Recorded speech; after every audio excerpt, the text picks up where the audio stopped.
welcome back. Don't forget, at Morning Live SABC, that's the Twitter handle that you can use if you want to pose a question to the Minister of Public Enterprises, Minister Lynne Brown, and the various CEOs of the 6 state-owned companies under her jurisdiction. And we also have an audience here that's going to be posing questions to our panel. And in fact, I want to go straight through to them and let's get a sense of what they're thinking. And we start at table number 14, where we'll find Tony Ehrenreich. Thank you very much and good morning. Minister, it's encouraging to note that all of the state-owned enterprises have made a profit this year. But for us, the main indicator of the success of the SOEs is not the profits, but the jobs that it's able to create and sustain across the economy and the synergies that comes about that you've got to facilitate. So, for example, Transnet is taking the coal to the ports and it's being exported. We want to see how that links up to beneficiation and value add. But also the services that come from, I suppose, SAA, but more importantly for our members from PRASA.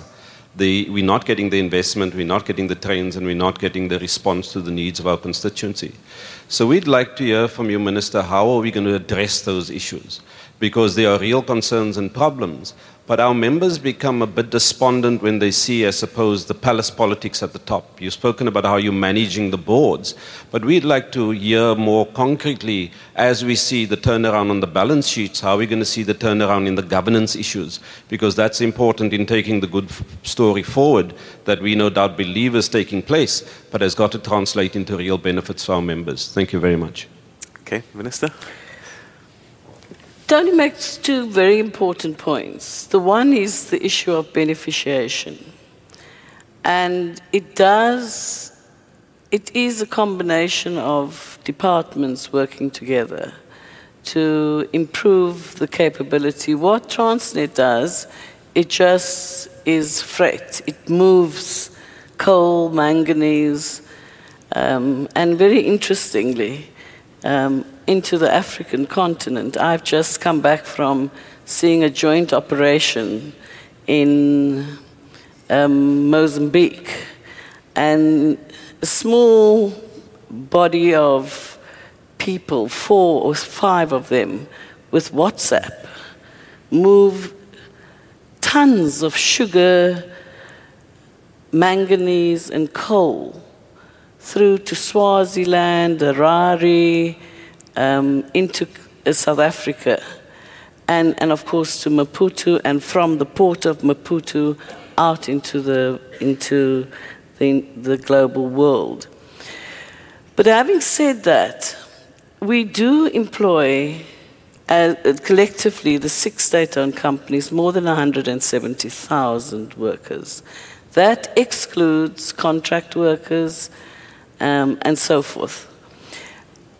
One of the issues that has struck me is that at Medupi, we have the most people employed are welders, but many of those welders are actually welders that we have to import into the country because they are high-end welders. So issues of training, now I'm sure this has been happening for a long time in Medupi, but it's something that we've just picked out now so that we are actually able to do that training. I do have a regular engagement with the unions, because I think that's quite an important part of what we do and what makes it slightly different being a state-owned company. Because we do have a commercial arm, but importantly, we also have a developmental arm. And that developmental arm is to ensure that we work with our people to improve the quality of lives in our country. I'm happy to go offline to speak a little bit about some of the programs we have for workers within the various programs. At Medupi, I mean, what bothers me at the moment is that we are training so many engineers at the moment, and very soon they will all be going off to the east because it pays more. And so we've got to create the pipeline to ensure that training, skill actually translates to economic improvement in our people's lives, breaking the kind of cycles of poverty and so forth.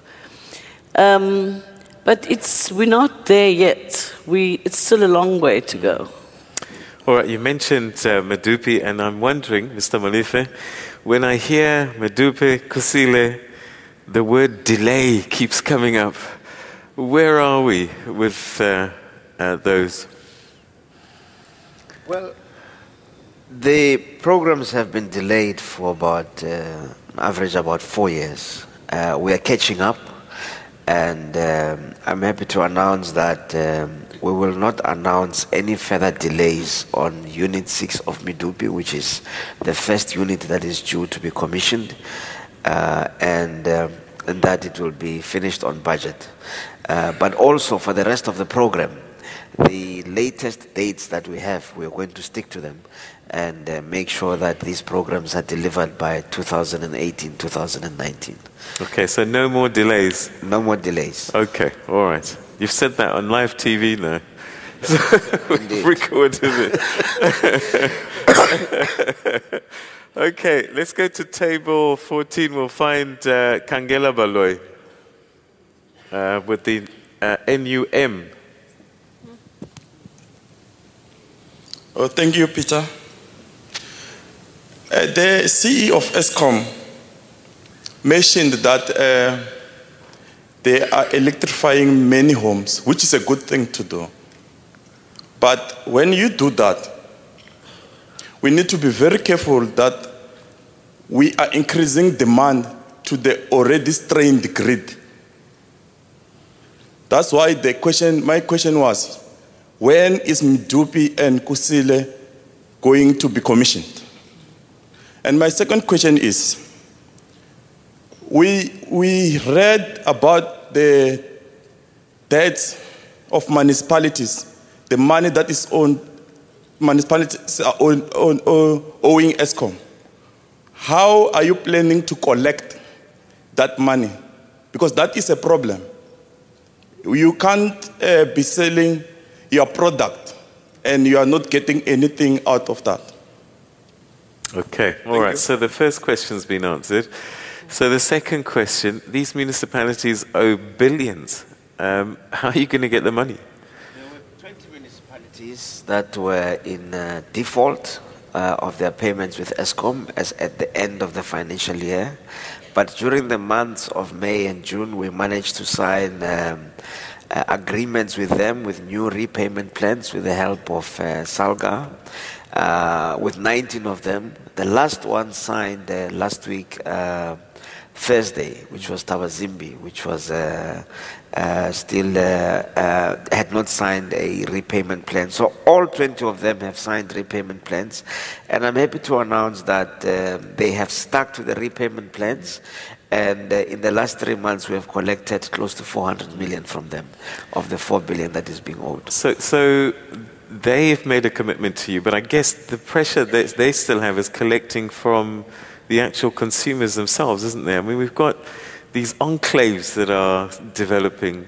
Recently, we saw Soweto up in arms saying that, no, we're just not going to pay. How do we deal with this kind of thing? Because you can't be paying in Rosebank and somewhere else, and some other areas just choose not to.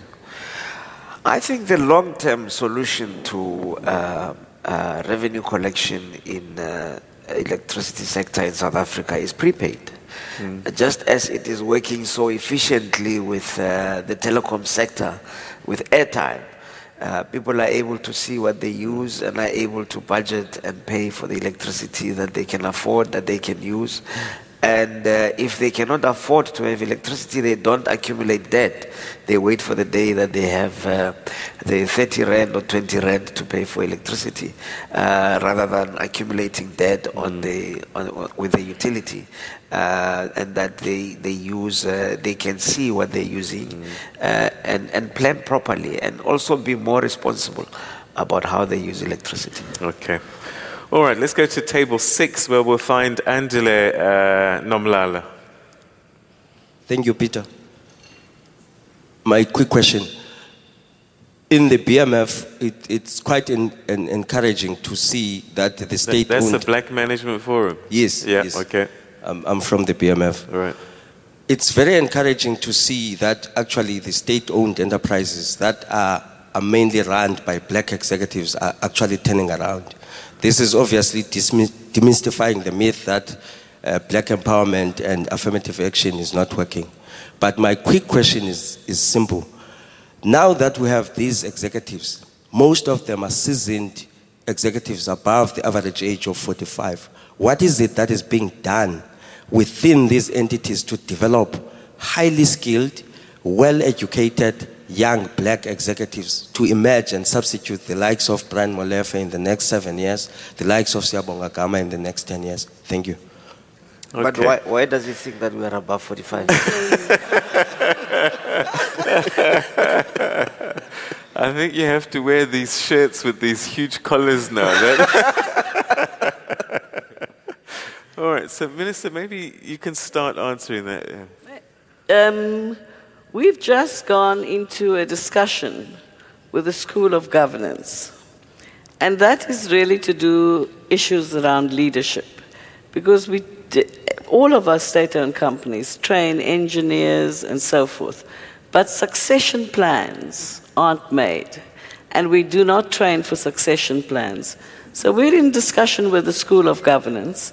I would like, when I'm no longer the minister, to have a team of people who will be able to take the next and the next and the next state-owned company to greater heights, who have learned all of both the academic stuff, but also all the technical issues. So it's a training program that we are almost forcing on the over 45s and the under 45s, although there are few of them here who are not 40 yet. I'm looking at Inati. All right, on that note, we'll take a quick break, and when we come back, we'll start getting a few of your tweets, and also hear from Angie Richardson, who's here. She's got a question as well for our panel. Stay with us. We're talking the story of the state-owned companies. In fact, none of them.